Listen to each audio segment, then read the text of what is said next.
Terima kasih Anda masih menyaksikan Kompas Petang. Saya Yasir Nene Ama, Saudara. Israel meluncurkan serangan udara yang menargetkan ketinggian Ali Al-Taher di dekat kota Nabateeh, Lebanon Selatan.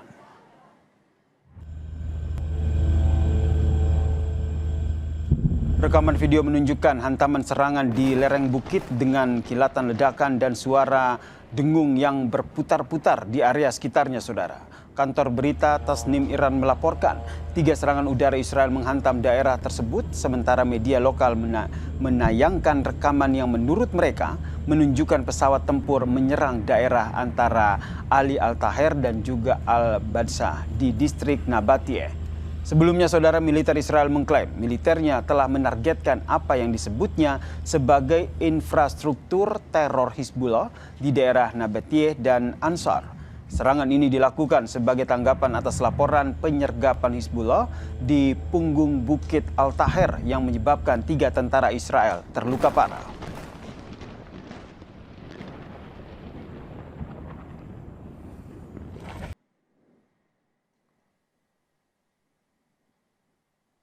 Sementara itu, Saudara, stasiun televisi yang berafiliasi dengan pasukan perlawanan nasional yang bersekutu dengan pemerintah Yaman merilis rekaman pada hari Sabtu waktu setempat yang menunjukkan kerusakan di pelabuhan Mocha setelah serangan Houthi yang didukung Iran pada Jumat malam waktu setempat.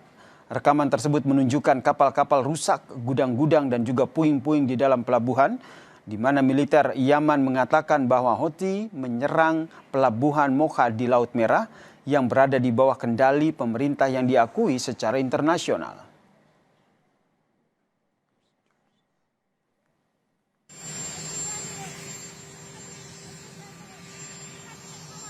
Di sisi lain, Saudara, pemerintah Amerika Serikat mengirim USS George Washington ke Timur Tengah. Kapal induk ini dikirim untuk menggantikan Lincoln sebagai bagian dari rotasi yang telah dijadwalkan sebelumnya, Saudara.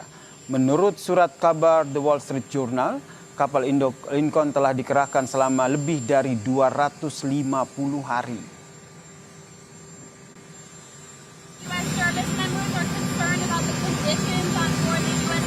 Well, no, that ship is moving. No, they're not. That ship is moving right now, or very shortly, and it's being replaced with another very similar ship. Has the deployment gone on too long? No. Not nearly long enough. Thank you, everybody.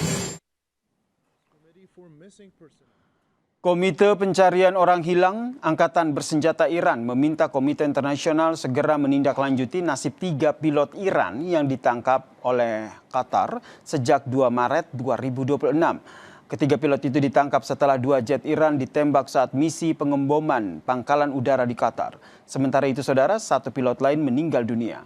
Iran menuduh Qatar selama 6 bulan mengabaikan hak-hak dasar tahanan dan melanggar konvensi Jenewa, termasuk melarang pertemuan dengan keluarga dan juga pejabat Iran.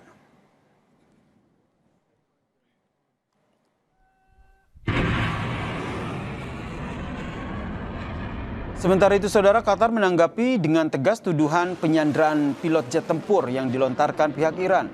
Qatar membantah klaim mengenai penahanan pilot Iran tersebut.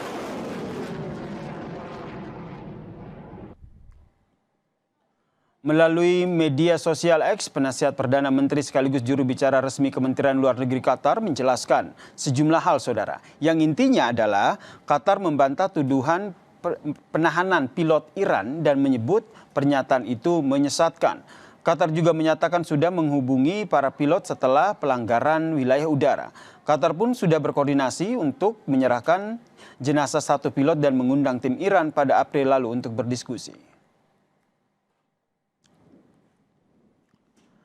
Saudara, di tengah peningkatan eskalasi perang antara Amerika Serikat dan Iran, Iran menuding Qatar yang jadi mediator perundingan keduanya menyandra pilotnya.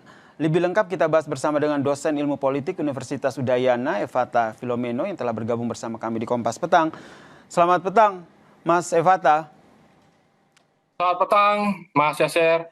Ini nampaknya episode baru, bisa dikatakan seperti itu ya, karena ini ada informasi dari Iran yang mengklaim bahwa ada tudingan pihak Qatar yang menyandra 3 pilot mereka begitu. Yang Anda baca dari pernyataan ini seperti apa? Ya, memang terkonfirmasi bahwa ada operasi yang dilakukan Iran ya. Waktu itu sempat menyerang salah satu pangkalan terbesar dari Amerika ke Al Udeid. Nah, di sana terkonfirmasi juga bahwa ada 1 jenazah yang sudah ditemukan, tetapi 3-nya tidak ditemukan. Tetapi yang cukup menarik di sini yang perlu kita lihat adalah bahwa apa yang diinginkan oleh Iran ada untuk memberikan daya tawar yang baru. Kenapa demikian? Karena sebenarnya Qatar ini sudah memberikan undangan berapa kali kepada Iran untuk melakukan investigasi dan sudah ditemukan 1 pilot jenazah. Tetapi pilot-pilot yang lainnya itu tidak dicari sampai hari ini. Nah, kita tahu bahwa batas waktu dalam negosiasi yang diberikan Amerika akan berakhir tanggal 17 Agustus, begitu. Maka dalam detik-detik yang baru ini terlihat sekali bahwa Iran ingin meningkatkan leverage mereka. Dan mereka tahu bahwa Qatar dianggap sangat tidak netral dalam posisi mereka yang sebenarnya harusnya menjadi negosiator yang baik dan benar, begitu. Tetapi kita juga bisa melihat bahwa posisi-posisi yang dimainkan oleh Qatar membuat mereka juga terhimpit ya dalam negosiasi kali ini. Sehingga Anda membacanya apa yang dilakukan oleh Iran ini adalah bagian dari strategi untuk menekan Qatar dalam perundingan ini sehingga lebih memihak ke Iran kah atau seperti apa, Mas Evata? Ya, tentu posisi dari Qatar akhirnya dipertanyakan. Nah, ketika posisi ini dipertanyakan, disinilah letak netralitas dari Qatar itu akhirnya mendapatkan tekanan internasional. Kita tahu bahwa diplomasi yang dimainkan oleh Iran juga tidak main-main. Mereka juga mengerti ya positioning dan cara untuk memainkan persepsi secara internasional. Maka dari itu mereka juga tidak melakukan agresivitas militer untuk pencarian. Mereka malah mengirimkan palang merahnya yang meminta kepada palang merah internasional untuk melakukan pencarian. Kalaupun nanti ke depannya ditemukan bahwa Qatar menyembunyikan, maka nanti akan ada sanksi internasional. Kita tahu bahwa perang ini juga tidak mungkin berjalan selamanya. Dan di sanalah posisi yang dimainkan oleh Iran, dan posisi ini yang tampaknya kadang-kadang tidak dipelajari dengan baik oleh pihak lawan-lawan dari Iran, yang menyebabkan posisi Iran dalam bergaining kali ini mendapatkan simpati publik dan juga simpati dunia yang cukup kokoh. Tampaknya hal-hal tersebut yang akhirnya menjadi salah satu cermin strategi yang terus dimainkan oleh mereka. Meskipun soal tudingan ini Qatar sudah membantahnya, Mas Evata. Ini menurut Anda sudah cukup atau memang perlu ada langkah-langkah dari Qatar selanjutnya? Ya, tentu kalau ditanya, sebenarnya Qatar ini kan sudah membuka ruang kepada Iran berapa kali ya. Ini kan operasi waktu dimulai tanggal 2 Maret begitu. Terus ketika Juli 2026 ditemukan ya jenazah dari Maijen Masjid Kazemi kalau tidak salah begitu. Terus di tanggal 15 Agustus barulah Iran melontarkan tuduhan begitu pada Qatar. Nah, kita tahu bahwa Qatar juga sebenarnya adalah negosiator yang mencoba memosisikan diri bahwa dia hanya bernegosiasi untuk urusan keamanan. Tetapi dalam posisi bergaining seperti ini, inilah yang menyebabkan nanti ke depannya Qatar ya dan juga langkah-langkah yang dilakukan oleh Amerika itu akan tersendat karena dunia internasional akhirnya sudah melihat bahwa tampaknya perang kali ini secara persepsi, secara kemanusiaan sudah merugikan banyak orang dan Iran akan berada pada posisi terdepan untuk menyampaikan bahwa perang ini memang harus diakhiri. Kalau seandainya strategi Iran akan seperti yang Anda jelaskan tadi, Mas Evata, yang Anda baca strategi yang lagi tengah dirancang oleh Amerika Serikat akan seperti apa? Ya tentu Amerika Serikat dalam posisi tawar kali ini agak sedikit buruk situasinya ya. Kita lihat bahwa USS Abraham Lincoln akhirnya ditarik mundur ya.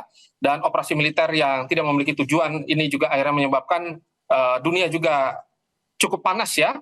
Panas dan juga dingin ya. Tidak jelas begitu akan tetapi kita bisa melihat bahwa besok ini adalah titik ya bagaimana ke depan gitu agresivitas dari militer Amerika apakah akan semakin luar biasa ataukah tidak dan kita tahu sudah ada Liga Arab yang baru. Nah di Liga-Liga Arab ini nanti ke depannya akan menjadi pemain tunggal ya untuk menggantikan posisi Israel. Tetapi dalam posisi-posisi yang tidak pasti seperti ini bisa saja ya meskipun Amerika dituding mengalami kekurangan ya rudal-rudal pencegat dan lain sebagainya, tetapi tentu Amerika juga memiliki strategi-strategi yang lainnya dan kata-kata Donald Trump juga tidak bisa kita katakan sebagai kata-kata yang isapan jempol karena bisa saja dia menyembunyikan rencana dan rancangan strategis untuk menyerang Iran dalam posisi diam-diam. Nah di sanalah posisi Iran memainkan diplomasi saja. Mereka tidak ingin melakukan serangan supaya nanti ketika ada serangan dia tinggal meminta kepada PBB, meminta dunia internasional bahwa kenapa Amerika melakukan ini lagi begitu. Karena tampaknya Iran tidak ingin melakukan agresivitas militer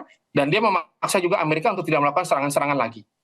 Nah, terakhir kalau kita lihat kan rentetannya atau runutannya, Iran juga nampaknya merubah strategi militer mereka, menyampaikan lewat IRGC bahwa penyerangannya akan meluas begitu. Jika Anda kaitkan dengan apa yang disampaikan oleh Iran ini, singkat saja, kedepannya Iran lebih akan mengedepankan negosiasi atau memang lebih pada siap perang terbuka? Ya, untuk perang terbuka tentu mereka siap. Tetapi apakah ini jadi pilihan? Tidak. Mereka akan memainkan proksi saja. Kita tahu bahwa proksi ini yang akhirnya membuat Arab Saudi juga kebakaran jenggot, ya, dan juga negara-negara Timur Tengah akhirnya juga kebingungan begitu. Kita tahu bahwa sampai hari ini serangan dari Israel ke wilayah-wilayah Palestina, ya, ke wilayah-wilayah Suriah, ke wilayah-wilayah dari Lebanon juga masih terjadi begitu. Maka kita juga tidak bisa melepaskan variabel-variabel serangan-serangan tersebut yang menjadi salah satu strategi dari Iran begitu. Baik. Yaitu tampak ke depan kita akan fokus membawa isu ini keluar dari negaranya, tetapi dengan kontrol penuh dari negaranya. Semua akan berada dalam koordinasi kuat dari IRGC. Tampaknya demikian. Baik, kita nanti